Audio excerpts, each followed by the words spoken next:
Assalamualaikum warahmatullahi wabarakatuh.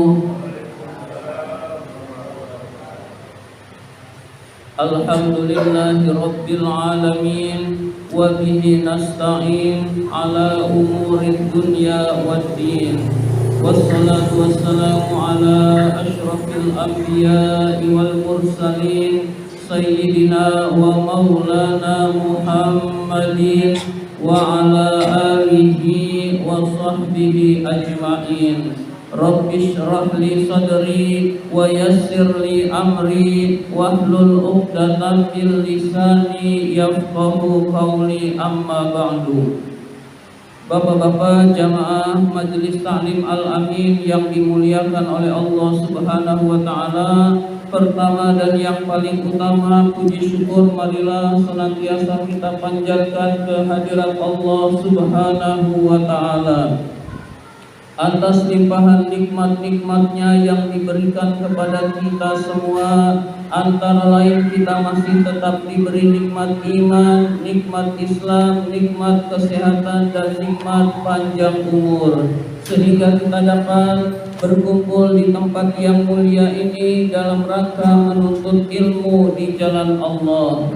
Salawat dan salam semoga Allah limpahkan pada junjungan kita baginda Nabi besar Muhammad sallallahu alaihi wasallam beserta para keluarganya, para sahabatnya, dan kepada kita sebagai pengikut ajarannya.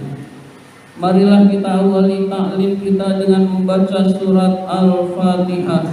Mudah-mudahan kita semua mendapatkan ilmu yang bermanfaat, diberikan kesehatan oleh Allah Subhanahu wa taala, diberikan rizki yang banyak, yang halal dan yang berkah, serta dimudahkan urusan-urusan kita. Ala hadhihi niyyah wa ala kulli niyatin shalihah wa ila hadratin Nabiyil Mustafa Rasulillah sallallahu alaihi wasallam. Al-Fatihah. A'udzu billahi minasy syaithanir rajim. Bismillahirrahmanirrahim. Alhamdulillahi rabbil alamin. Ar-Rahmanirrahim. Maliki yaumiddin. Iyyaka na'budu wa iyyaka nasta'in. Ihdinas siratal mustaqim. Siratal ladzina an'amta 'alaihim ghairil maghdubi 'alaihim waladdallin. Amin. Dan marilah kita lanjutkan dengan bersalawat kepada Rasulullah sallallahu alaihi wasallam. Mudah-mudahan majelis taklim kita ini senantiasa diberkahi oleh Allah Subhanahu wa taala, dan mudah-mudahan kita termasuk orang yang mendapatkan syafaatul uzma pada yaumul qiyamah nanti. Ya Rabbi bil Mustafa balligh maqasidana waghfir lana ma madha ya wasi'al karami.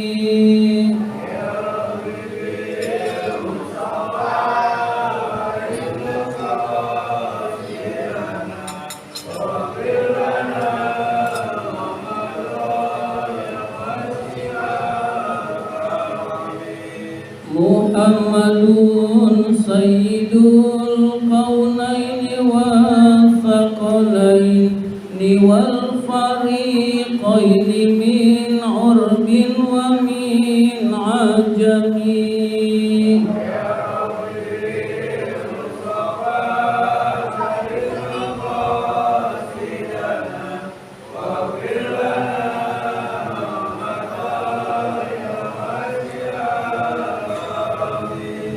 Maulaya salli wa sallim daiman abada ala habibika khairi khalqi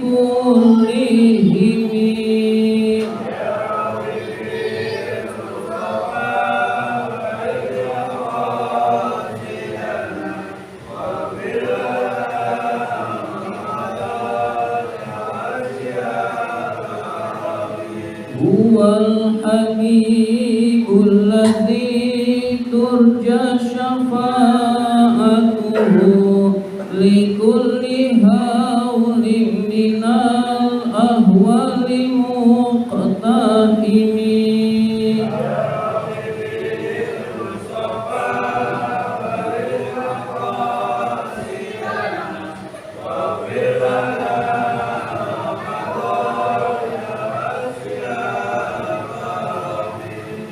Bismillahirrahmanirrahim. Marilah kita lanjutkan taklim kita, pembahasan kitab An-Nasaihud Diniyah. Sekarang halaman 182.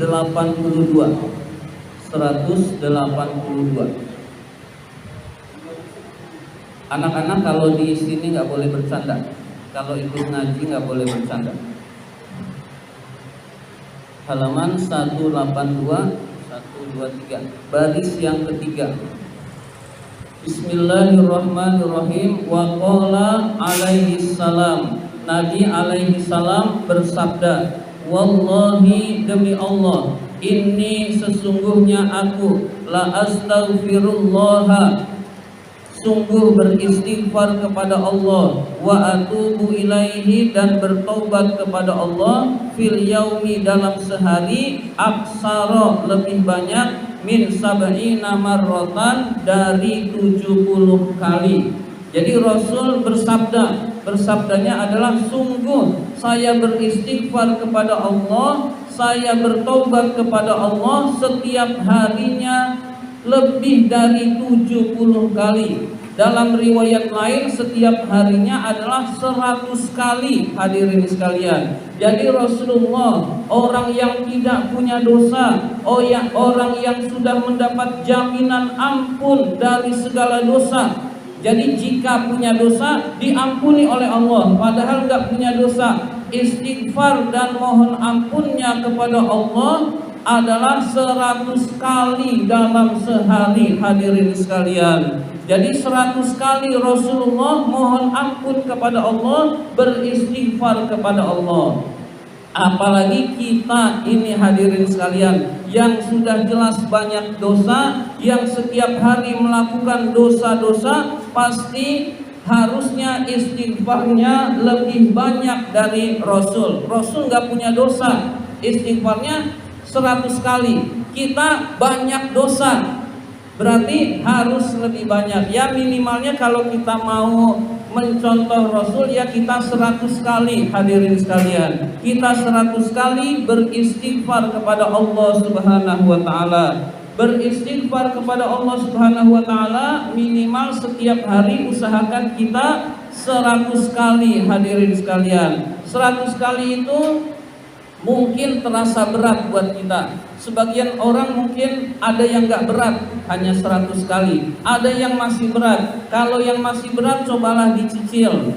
Sholat itu 5 waktu, berarti 100 bagi 5, 20. Tiap habis sholat 20 kali istighfar. Tiap habis sholat 20 kali istighfar. Maka insya Allah kita mengikuti sunnah Rasul, yaitu istighfar dalam sehari 100 kali. Hadirin sekalian, jadi bab ini adalah masih tentang membicarakan keistimewaan beristighfar, yaitu memohon ampun kepada Allah Subhanahu wa taala. Wa qala alaihi salatu wassalam. Nabi alaihi salatu wassalam bersabda, ala ukhbirukum, ketahuilah, maukah aku beritahukan kepada kalian, bidaikum, tentang penyakit kalian, wadawaikum, dan obat dari penyakit kalian. Jadi Rasul bersabda, maukah kalian aku beritahukan penyakit kalian dan obat dari penyakit kalian. Jadi sumber penyakit itu dijelaskan oleh Rasulullah.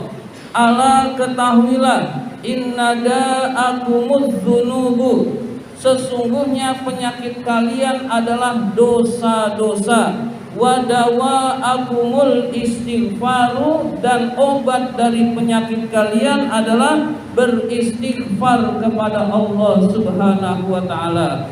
Jadi dosa itu penyakit yang akan merusak. Jadi kalau kita kerjakan, hati kita rusak. Hati kita rusak artinya hati kita kotor, hadirin sekalian. Terus dosa dilakukan,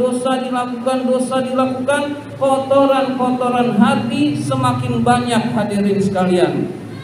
Kalau dosanya besar dilakukan, dosa besar dilakukan, maka hati itu penuh dengan kotoran-kotoran, hadirin sekalian. Kotoran-kotoran hatilah yang menyebabkan kita tidak bahagia di dunia, hadirin sekalian. Jadi kebahagiaan di dunia itu ditentukan oleh hati kita bersih atau hati kita kotor, hadirin sekalian. Hati kita bersih, insya Allah di dunia bahagia. Hati kita kotor, di dunia tidak bahagia, hadirin sekalian. Jadi bukan masalah yang kita hadapi itu yang menyebabkan kita nggak bahagia. Karena setiap orang pasti punya masalah. Nggak ada orang yang nggak punya masalah di dunia. Ya mungkin ada orang gila itu nggak punya masalah, hadirin sekalian. Jadi kalau kita pengen jadi orang yang nggak punya masalah, jadi orang gila, hadirin sekalian. Selain itu punya masalah, hadirin sekalian. Masalah banyak, hadirin sekalian. Apalagi di zaman sekarang yang bukan masalah jadi masalah, hadirin sekalian. Nah, masalah yang begitu banyak bagi orang yang hatinya bersih akan tenang, akan tentram, akan bisa mengatasinya dengan baik. Bagi orang yang hatinya kotor akan resah, akan gelisah, menyebabkan tidak bahagia, hadirin sekalian. Nah, kekotoran hati itu disebabkan oleh dosa-dosa yang kita lakukan, hadirin sekalian. Jadi kita melakukan dosa, hati kita ada kotorannya. Begitu banyak dosa yang dilakukan, kotorannya banyak, hadirin sekalian. Sehingga ada orang yang hatinya sudah tertutup oleh noda hitam, hadirin sekalian. Nah, kemudian Rasulullah kasih solusinya. Solusinya adalah perbanyak istighfar. Obatnya adalah istighfar, hadirin sekalian. Maka agar hidup kita ini tenang, agar kita ini tentram, perbanyaklah istighfar, yaitu memohon ampun kepada Allah Subhanahu wa taala, hadirin sekalian. Jadi perbanyak istighfar bukan kebutuhan Allah, bukan. Allah nggak butuh kita mau dosa, nggak butuh ibadah kita, nggak rugi kita bermaksiat. Itu Allah, hadirin sekalian. Kita ibadah Allah nggak untung, kita bermaksiat Allah nggak rugi. Jadi kitalah yang rugi jika bermaksiat, dan kitalah yang rugi jika tidak beristighfar kepada Allah. Jadi kita mohon ampun kepada Allah, banyak beristighfar, sering menyebutkan astagfirullahaladzim, astagfirullahaladzim terus sebanyak mungkin, maka hati kita akan bersih, hadirin sekalian. Kalau hati kita bersih, ada masalah juga kita tenang mengatasinya, hadirin sekalian. Jadi perbanyak istighfar kepada Allah, dan istighfar adalah obat dari penyakit hati. Jadi obat dari penyakit hati, dari kekotoran hati, hadirin sekalian. Maka perbanyak istighfar kepada Allah Subhanahu wa taala. Wa qala alaihi salatu wassalam, Nabi alaihi salatu wassalam bersabda. Di dalam sabdanya, qala iblisu, iblis berkata. Jadi di dalam sabdanya Rasul mengatakan, iblis berkata, wa izzatika wa jalalika, demi keagungan Engkau ya Allah, demi kemuliaan Engkau ya Allah, wa jalalika, dan demi keagungan Engkau ya Allah, ya Rabbi, wahai Tuhanku, la abrahu uhwi ibadaka, tidak akan berhenti saya akan menggoda hamba-hambamu, madamat arwahuhum fi ajsadihim, selama arwah mereka, selama ruh mereka masih ada di dalam jasad mereka. Jadi iblis bersumpah, dikasih tahu oleh Rasul. Kok kita tahu? Rasul yang memberitahu. Iblis bersumpah, "Ya Allah, demi keagunganmu, sungguh saya bersumpah, saya tidak akan henti-hentinya menggoda hamba-hambamu yang soleh selama hayat di kandung badan, selama ruhnya masih berada di dalam jasad, atau selama kita masih hidup di dunia. Iblis tidak pernah berhenti menggoda kita, hadirin sekalian. Jadi kita senantiasa digoda oleh setan, hadirin sekalian. Nah, ini adalah sumpah iblis. Kemudian Allah jawab, faqalallahu, Allah Subhanahu wa taala berfirman, wa izzati wa jalali, demi kemuliaanku dan keagunganku, la barihtu, saya tidak akan berhenti, aghfiru lahum, mengampuni mereka, mastaghfaruni, selama mereka terus-menerus mohon ampun kepadaku. Nah, ini jaminan dari Allah Subhanahu wa taala. Allah tidak pernah berhenti mengampuni kita selama kita memohon ampun kepada Allah Subhanahu wa taala, selama kita banyak beristighfar kepada Allah Subhanahu wa taala. Namanya manusia, jalan kemanapun, ada yang haram dia lakukan, ada yang haram dia lihat, melakukan kesalahan-kesalahan, hadirin sekalian. Maka Allah tidak pernah berhenti mengampuni kita selama kita mohon ampun, terus beristighfar kepada Allah Subhanahu wa taala. Kata para ulama, tidak ada dosa besar yang diiringi dengan istighfar, dan tidak ada dosa kecil yang ditumpuk-tumpuk terus, hadirin sekalian. Jadi kalau dosa besar banyak istighfar, dosa besar itu akan hilang. Dan dosa kecil terus-menerus dilakukan tanpa istighfar, maka dosa kecil itu akan menjadi dosa besar, hadirin sekalian.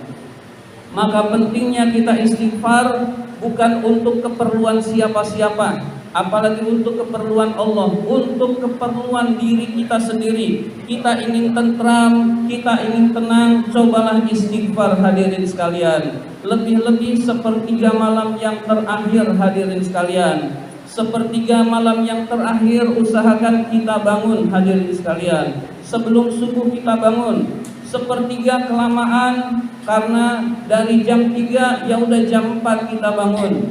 Jam 4 masih kelamaan, ya udah 15 menit sebelum subuh kita sudah bangun, hadirin sekalian. Sempatkan wudu dan sholat 2 rakaat, hadirin sekalian. Lalu setelah itu kita berdoa kepada Allah. Selanjutnya istighfar sampai sholat subuh, hadirin sekalian, sampai azan subuh. Nah, itu minimalnya, hadirin sekalian. Minimalnya adalah 15 menit sebelum subuh, sempat sholat tahajud, sempat berdoa kepada Allah, istighfar sampai selesai, hadirin sekalian, sampai azan subuh berkumandang, hadirin sekalian. Kalau kita sholat tahajud, tahajudnya kemalaman, kita nggak tahu mau baca apa lagi, baca Quran udah terasa berat, istighfar saja sampai subuh, hadirin sekalian.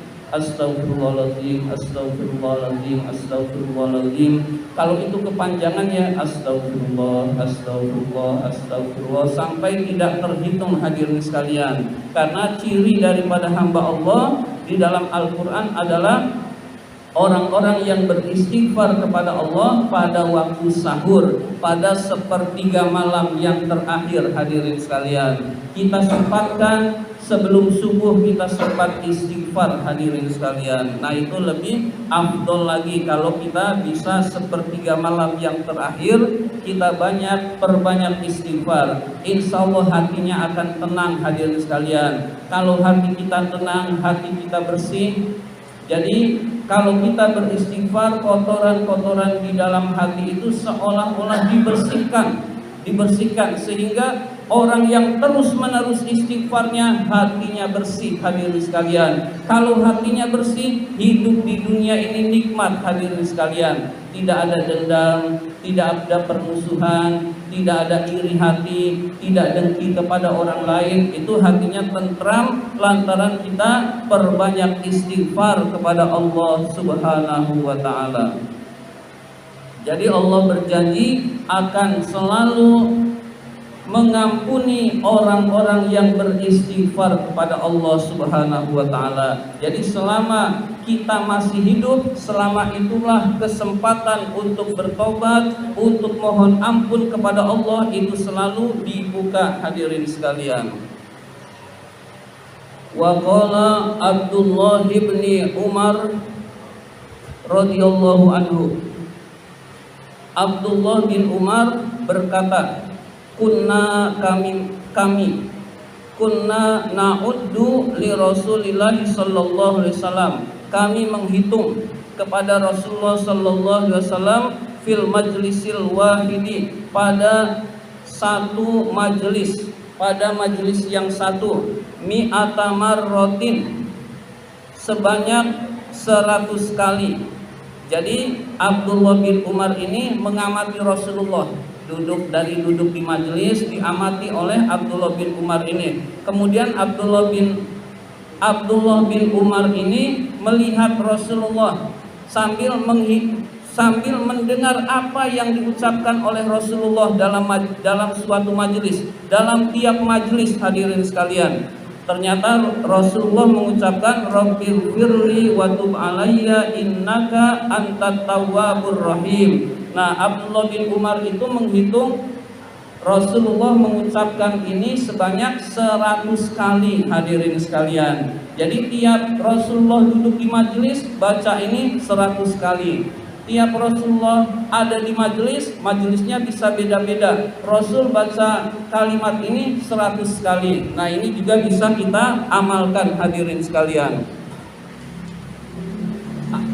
Yang dibaca Rasul dalam setiap majelis 100 kali adalah Rabbil firli wa tub alayya innaka antat tawwabur rahim.